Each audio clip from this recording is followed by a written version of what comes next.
Assalamualaikum warahmatullahi wabarakatuh. Perkenalkan, nama saya Raihana Fakri Putra Ramadan dengan NIM 202401400267 dari kelas F. Saya akan menjawab pertanyaan dari UCP 3 IK 2. Yang pertama, prinsip ibadah dalam Islam. Ibadah dalam Islam adalah bentuk ketaatan dan penghambaan kepada Allah Subhanahu wa Ta'ala. Prinsip-prinsip utama ibadah adalah: yang pertama itu ada tauhid, mengakui dan meyakini bahwa Allah Subhanahu wa Ta'ala adalah satu-satunya Tuhan yang berhak disembah.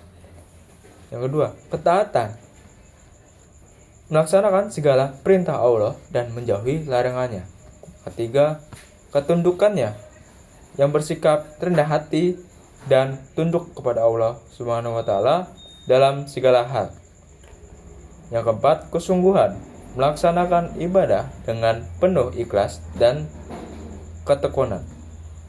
Yang kelima, tujuan akhirat, menjadikan ibadah sebagai sarana untuk meraih kebahagiaan di akhirat.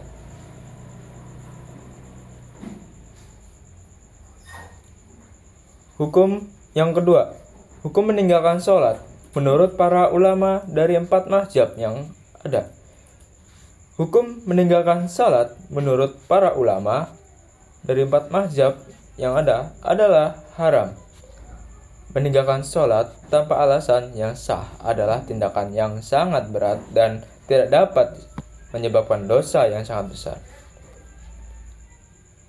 Mazhab Hanafi, meninggalkan salat tanpa unzur syar'i hukumnya adalah kafir, sehingga orang-orang tersebut keluar dari Islam. Yang kedua, ada mazhab Maliki. Meninggalkan salat tanpa unzur syar'i hukumnya adalah haram dan dosa besar. Yang ketiga, mazhab Syafi'i. Meninggalkan salat tanpa unzur syar'i hukumnya adalah haram dan dosa besar. Yang ketiga, mazhab Hanbali. Meninggalkan salat tanpa unzur syar'i hukumnya adalah haram dan dosa besar. Kita lanjut soal ketiga. Jenis-jenis puasa wajib dan puasa sunnah. Dari puasa wajib dulu, ada puasa Ramadan, yaitu wajib bagi setiap muslim yang sudah balik dan mampu untuk menjalankannya. Yang kedua, puasa nuzur, yaitu puasa yang dilakukan karena nazar atau janji. Yang ketiga, puasa kafarat, puasa yang dilakukan sebagai bentuk ganti rugi atas pelanggaran tertentu. Kita masuk ke puasa sunnah, puasa Senin Kamis, yaitu puasa yang dilakukan setiap hari Senin dan Kamis sesuai dari sesuai dari para rasul. Yang kedua itu puasa Syawal, puasa sunnah yang dilakukan selama 6 hari setelah Idul Fitri. Yang ketiga, puasa Arafah, yaitu puasa yang sunnah yang dilakukan pada saat tanggal 7 Zulhijjah. Yang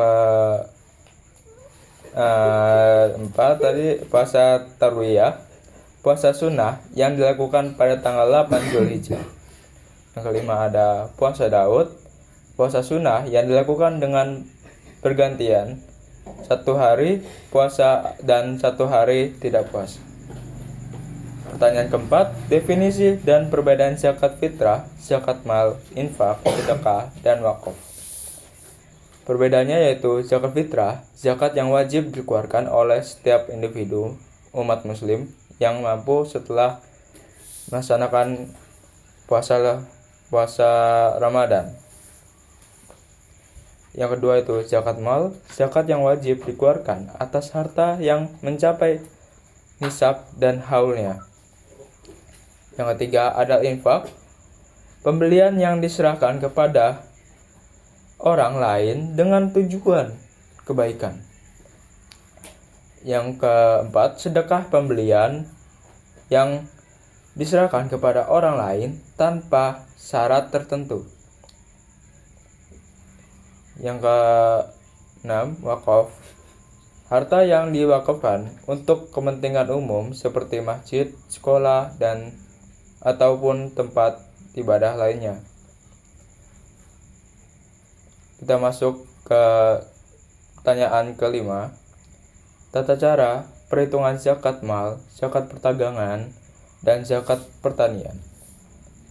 Kita masuk ke zakat mal. Zakat mal yaitu perhitungan zakat mal yang dilakukan dengan menghitung 2,5% dari harta yang mencapai nisab dan haulnya. Kalau zakat perdagangan itu perhitungannya zakat perdagangan sama dengan zakat mal, yaitu 2,5% dari harta dagangan yang mencapai nisab dan haulnya. Yang ketiga itu ada zakat pertanian. Zakat pertanian juga bisa dibagi lagi, yaitu sawah. Itu perhitungan zakat pertanian sawah adalah 5% dari hasil panen jika irigasi menggunakan air hujan. Jika irigasi menggunakan air mesin, maka zakatnya adalah 10%. Kering, kalau misalkan kekeringan, itu perhitungan zakat pertaniannya itu kering adalah 10% dari hasil panennya. Kita masuk ke pertanyaan ke-6 atau pertanyaan terakhir. Kriteria 8 asnaf menurut Muhammadiyah. Muhammadiyah memiliki konsep tentang 8 asnaf yang menjadi penerima zakat, yaitu fakir, orang yang tidak memiliki harta atau tidak memiliki penghasilan yang cukup. Orang miskin, orang yang memiliki harta dan penghasilan tetapi tidak cukup untuk memenuhi kebutuhan hidupnya. Mungkin itu saja yang saya dapat sampaikan dan saya bisa jawab dari soal-soal UCP 3 IK 2 ini. Mungkin cukup sekian. Selebihnya saya mohon maaf. Terima kasih. Wassalamualaikum warahmatullahi wabarakatuh.